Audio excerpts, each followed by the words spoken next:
Imagine sitting down to plan your dream wedding, only to have your fiancé hit you with this bombshell. Her $87,000 student loan debt is about to become your shared nightmare, and she expects you to fix it all while she hangs onto her shiny BMW.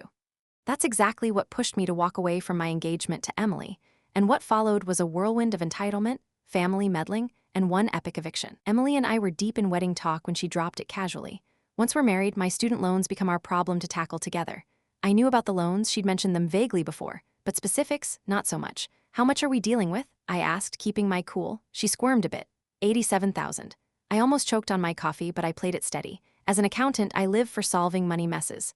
What's your payment setup? Turns out she'd been on an income-based plan for 4 years, shelling out just $200 a month. A quick calculation in my head showed she wasn't making progress, she was sinking deeper. It started at $83,000, and now it was up to $87,000. That tiny payment was barely touching the interest beast. Let's dive into your budget together, I said. Her face went totally blank. Budget. Emily pulled in $52,000 a year, but she had zero clue where it all vanished. 2 hours of digging later, the truth hit hard. Her BMW payment $580 a month, boutique gym membership $189. Oh, and a regular gym $45. Yeah, she kept both. Shopping sprees $1,200 every month. Eating out $800. Starbucks alone clocked in at $240. No wonder she was digging a deeper hole each month, juggling it all on credit cards. I rolled up my sleeves and spent 3 full days building a solid plan, spreadsheets, projections, the works. If we got aggressive, we could be debt-free in 4 years. I laid it out for her, step by step. She lit up at first. That's amazing. How?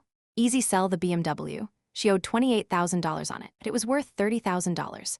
Pocket that small profit, add some savings, and snag a reliable used Honda for $8,000. Boom, no more car payment eating her alive. Her smile, gone in a flash. Sell my car, it's taking 20% of your income, Emily. But I love my car. You love being debt-free more, right?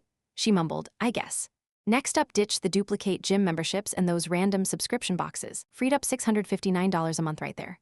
Those aren't duplicates, she shot back. Boutique gyms for classes, regular ones for weights. Can't you lift at the fancy one? That's not the point. Then slash shopping to $200 for actual needs. $200 for everything. What about clothes and makeup?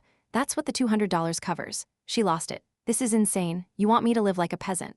I stayed calm. About my cuts, I'm axing golf, selling my gaming setup, dumping my whole bonus into the loans. And let's skip the big wedding bash, courthouse now, party after debt's gone. That set her off like a firecracker. You're controlling me. This is financial abuse. This is math, Emily. You've got $87,000 hanging over you on a $52,000 salary.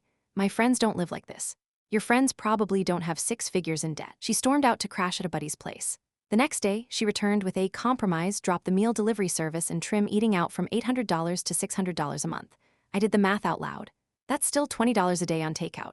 I have work lunches and networking every day, she snapped. Then her mom rang me up, ripping into how unreasonable I was for making Emily sell her BMW. That car's her image. You can't stick her in some junker. A solid used car isn't junk, I fired back. You guys want a princess without footing the bill? Click, I hung up. The real breaker? Emily suggested I pick up a second job to hustle more cash toward her loans while she tweaked nothing. You want me grinding 2 jobs so you can keep the BMW? It shows commitment. Selling my car wouldn't. How's that different?